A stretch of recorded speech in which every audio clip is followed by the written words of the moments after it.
बचपन में जो आपने देवादिदेव महादेव को एक लोटा जल समर्पित किया, बचपन में जो आप भगवान शंकर के मंदिर तक गए हो, जवानी में जो आपने भगवान शंकर का भजन किया है, जवानी में जो आप शिव के मंदिर तक गए हो,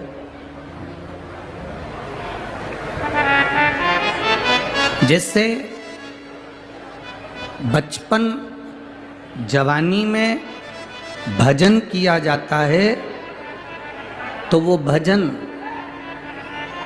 बचपन जवानी में एक लोटा जल अगर शिव जी को समर्पित किया जाता है तो वो एक लोटा जल बचपन जवानी में जो तुमने भगवत नाम का कीर्तन करा, राम नाम, कृष्ण नाम, शिव नाम, विट्ठल, पांडुरंगा, हरि विट्ठल, जो तुमने भजा है, भगवान का जो भजन किया,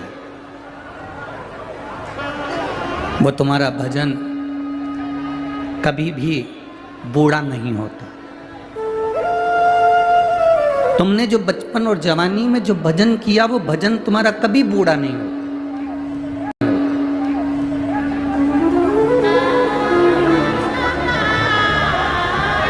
30 वर्ष की अवस्था में, 35 वर्ष की अवस्था में, 40 वर्ष की अवस्था में, 45 वर्ष की अवस्था में जो तुमने कमाया है,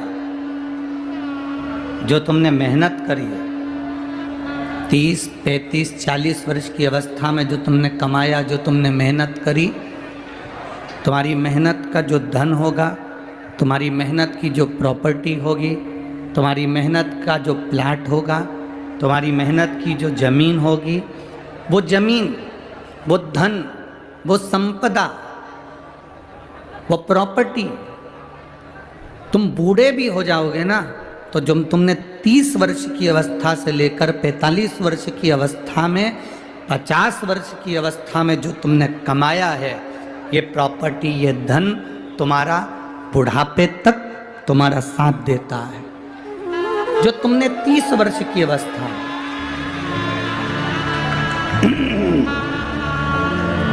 जो तुमने 30 वर्ष की अवस्था में, 35 वर्ष की अवस्था में, 40 वर्ष की अवस्था में जो तुमने कमाया, वो तुम्हारा बुढ़ापे तक, आखिरी की श्वास तक तुम्हारा साथ देता है, आखिरी श्वास तक।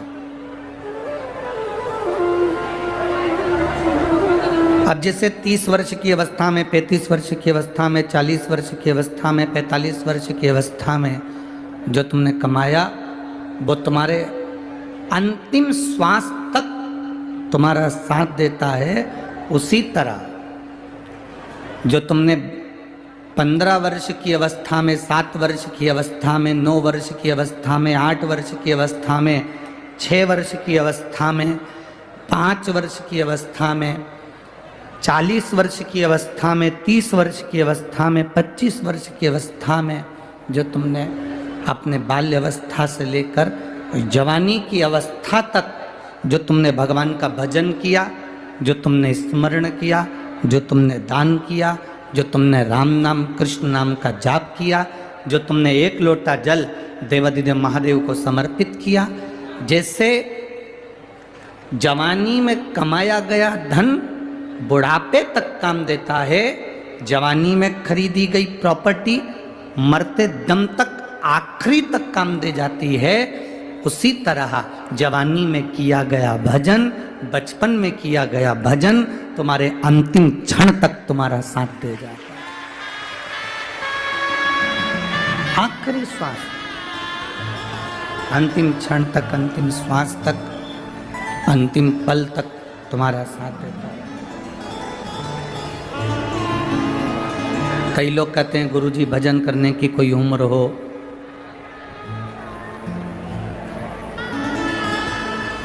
भजन करने की कोई उम्र होती है? जब तुम्हारा मन कर जाए, जब तुम्हारा चित्त कर जाए, जब तुम्हारा हृदय कर जाए, जब तुम्हारा दिल करे, तब तुम भगवान के मंदिर जाओ।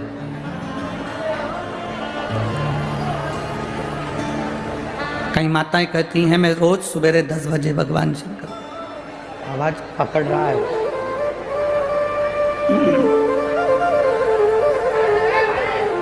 कई माताएं कहती हैं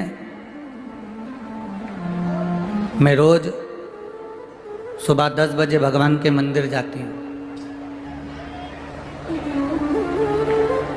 कोई कोई कहता है कि हम सुबह 8 बजे भगवान के मंदिर जाते हैं, 9 बजे भगवान के मंदिर जाते हैं, कोई 11 बजे भगवान के मंदिर जाता है।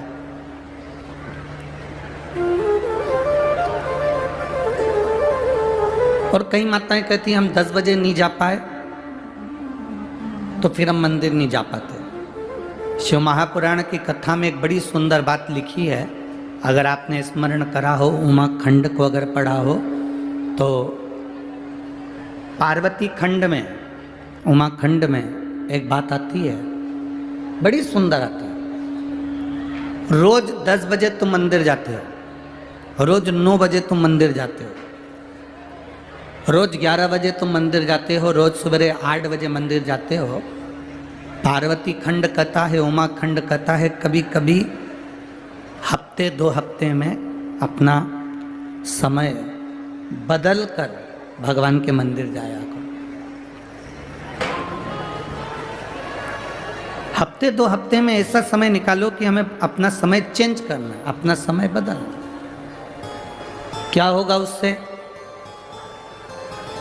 जो दुकान जाने वाले हैं उन दुकान जाने वालों से हम निवेदन करेंगे, जो ऑफिस जाने वाले हैं वो ऑफिस जाने वालों से निवेदन करेंगे, जो कहीं ना कहीं किसी ना किसी जगह पर नौकरी करते हो, धंधा करते हो, बिजनेस करते हो, काम करते हो, फैक्ट्री जाते हो, कार्य करते हो, तुम्हारा जाने का समय 10 बजे है। कभी प्रयास कर कर सुबह 9 बजे चले जाओ, कभी प्रयास कर कर 10:30 बजे चले गए, कभी प्रयास कर कर आगे पीछे थोड़ा सा समय हफ्ते में 1-2 बार जाकर देखना। अगर आप रोज 10 बजे दुकान पर जाते हो तो कभी एक प्रयास करना कि आज मैं सवेरे 9 बजे दुकान पर जाकर देखूं आखिर होता क्या है। सवेरे 9 बजे फैक्ट्री का मालिक ये विचार करे मैं रोज 12 बजे फैक्ट्री पर जाता हूं, फैक्ट्री का मालिक 12 बजे फैक्ट्री पर पहुंचता है। कभी फैक्ट्री का मालिक अगर 12 बजे की जगह 10 बजे 9 बजे फैक्ट्री पर जाकर खड़ा हो जाए। अपने व्यापार को जो तुम 1 बजे देखते हो, 2 बजे देखते हो, कभी समय चेंज कर कर सुबह 11 बजे पहुंच गए, कभी 10 बजे पहुंच गए। जब वहाँ जाकर पहुँचोगे तब तुम्हें अंदाज़ा लगेगा कि वहाँ तुम्हारे नहीं रहने पर या तुम समय पर जाते हो उस समय तो सब कुछ अच्छा मिलता है, पर जब तुम समय से हटकर जाते हो तो तुम्हें अंदाज़ा लगेगा कि जो तुम देखोगे कि मेरा कितना घाटा हो रहा है या मेरा कितना फायदा हो रहा है वो तुम्हें सम्मुख में नजर आएगा, वो तुम्हें सामने दिखेगा।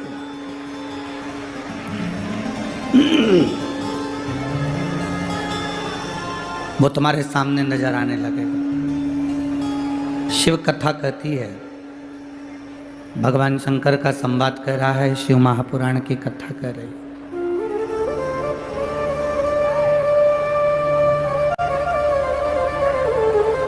रोज 10 बजे मंदिर जाते हो, रोज 11 बजे मंदिर जाते हो, कभी कभी समय बदल दो।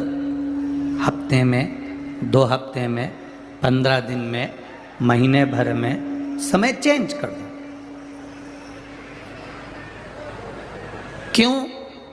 तो तुम्हें महसूस होगा, तुम्हें लगेगा कि आज मैंने समय बदला, समय चेंज करा, समय थोड़ा बदला है, तो मैं जल्दी महादेव के पास अगर पहुंच गई हूँ या मैं कुछ देरी से देवाधिदेव महादेव के पास पहुंच गई हूँ तो तुम्हें महसूस होगा कि कहीं ना कहीं महादेव की कृपा तुम पर बरसी जरूर है। थोड़ा बदलना जरूरी है, थोड़ा बदलाव जरूरी।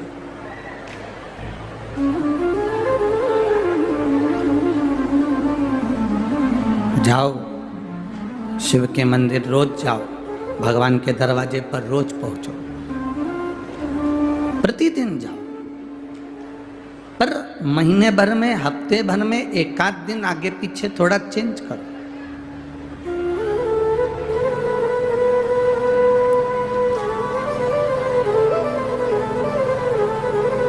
रोज देवाधिदेव महादेव को जल चढ़ाते हो, प्रतिदिन भगवान शंकर को जल चढ़ाने के लिए जाते हो, कभी कभी थोड़ा सा बदलाव कर कर देखिए, थोड़ा सा बदलाव। एक दिन महादेव को जल चढ़ाने के लिए गए, हो सकता है कभी कभी तुम्हारे साथ भी होता हो कि आज लोटा भूल गए, जल भूल गए या कोई बेलपत्र भूल गए, तो फिर करना क्या है? आज अगर हम पात्र लेकर नहीं आए, जल लेकर नहीं आए, लोटा लेकर नहीं आए, मंदिर में नहीं पहुंचे हैं या कोई सामग्री लेकर नहीं आए हैं, तो उस समय पर, उस जगह पर फिर आप प्रयास करना कि जो मंदिर में सेवा मिल जाए, कोई सफाई करने का मौका मिल जाए, झाड़ू लगाने का मौका मिल जाए, बुआरी काटने का मौका मिल जाए, कुछ रंगोली डालने का मौका मिल जाए, तो उसको करने का प्रयास करें, फिर उसको करें। उसका फल आपको मिलेगा। अरे मैंने देव दीपावली का दिन हो, 7 पुष्प, कितने फूल? 7 पुष्प। देव दीपावली के दिन कोई भी 7 पुष्प, कोई भी जो तुमको मिल जाए, 7 पुष्प अपने घर के पास में, घर के अंदर जो मटका होता है, हंडा होता है, पानी का बर्तन होता है, रसोई घर में जहाँ तुम पानी भर कर रखते हो, 7 पुष्प को उस स्थान पर रखिए देव दीपावली के दिन। और देव दीपावली के दिन सुबह के समय पर अपने उस परिंडे की जगह पर, मटके वाली जगह पर, हंडे वाली जगह पर रखकर 7 घी के दीप रसोई घर के अंदर प्रज्वलित करिए। 7 दीप की पूजन करिए और पूजन कर कर वो 7 पुष्प जब दीप ठंडे हो जाएं, पूर्ण तरह से आनंद के साथ सुबह के समय जब आप पूजन कर लें, उन 7 पुष्प को दिन भर में से कभी भी देवाधिदेव महादेव के दरवाजे पर, शिव के दरवाजे से मतलब है शंकर के ऊपर, अगर शिव के मंदिर नहीं जा सकते तो बेलपत्री के नीचे, बेलपत्री के नीचे भी नहीं जा सकते तो पवित्र नदी के तट पर, या पीपल के वृक्ष के नीचे, या आंवले के वृक्ष के नीचे वो 7 पुष्प को अपनी कामना कर कर लक्ष्मी प्राप्ति के लिए कुछ देर रख दें। रखने के बाद एक पुष्प उसमें से वापिस बाबा से कुबेर भंडारी का भंडार भरने के लिए लेकर आए, उसको अपने पास में रख कर देखना, अगले साल जब देव दीपावली आएगी तब तुम्हें याद आएगी कि बाबा ने भंडार भरा, खाली नहीं रखा। तो 7 पुष्प 7 दीप, सुख देने वाली देव दीपावली का वर्णन कल की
जीवन की एक आनंदता को प्रकट करने वाला सुयशा भगवान देवाधिदेव महादेव की भक्ति में लगती है और नंदीश्वर को भगवान शंकर के शिवालय में, शंकर भगवान के मंदिर में स्थापित करवा देती है।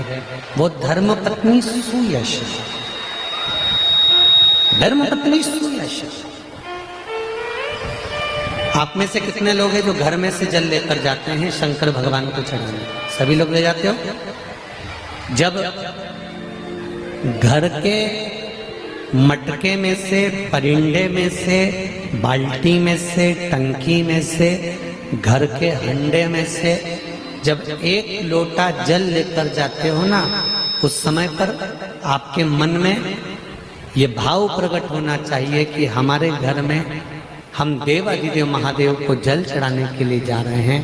हे शिव शंकर, अगर घर में पितृदोष है, कालसर्प दोष है, वास्तु दोष है, या मेरे घर के अंदर कोई भी दोष है, एक लोटा जल जब मैं आप पर समर्पित करूं तो मेरे देवाधिदेव महादेव हमारे घर के सारे रोग, दोष, बीमारी, कष्ट को दूर कर देना और तेरे चरणारविंद का जल देकर हमारे घर को पवित्र कर दे।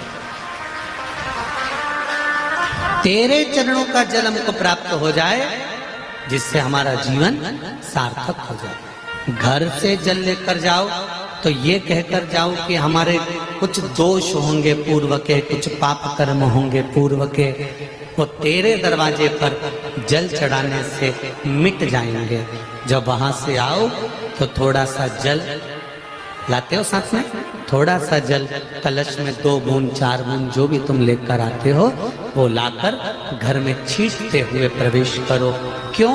क्योंकि हमारे घर का कोई दोष होगा, बाबा को जल चढ़ाने से वो मिट जाएगा और बाबा के चरणारविंद का जल लाकर घर में छींटने से लक्ष्मी और वैभव बढ़ जाएगा। ये उसकी कृपा से, ये उसकी दया से, ये उसकी करुणा से। महाराज,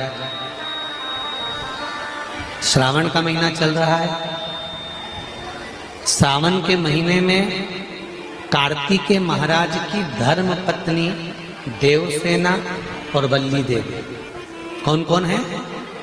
जम के बोलो जरा। देवसेना और वल्ली।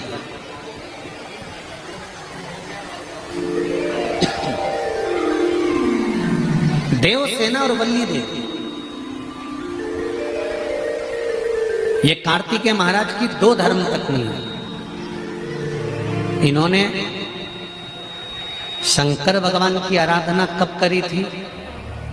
तो कहा, जिस समय पर माता पार्वती शंकर भगवान के साथ में चौसर खेलती हैं और चौसर खेलते समय पर शंकर भगवान हार जाते हैं, नीलकंठ पर जाकर बैठ जाते हैं।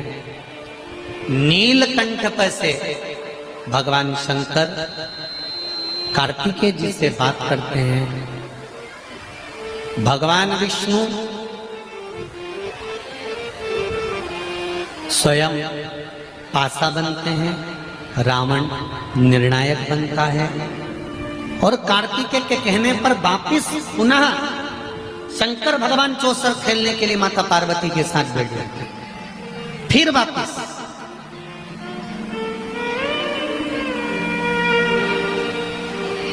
और शंकर भगवान जब माता पार्वती के साथ चौसर खेलने वापिस बैठते हैं, पुनः विराजमान जब हो जाते हैं, फिर बैठ जाते हैं, तब पार्वती मैया जब हारती हैं तो पार्वती जी के मन को ये लगता है कि हारने का कारण क्या है।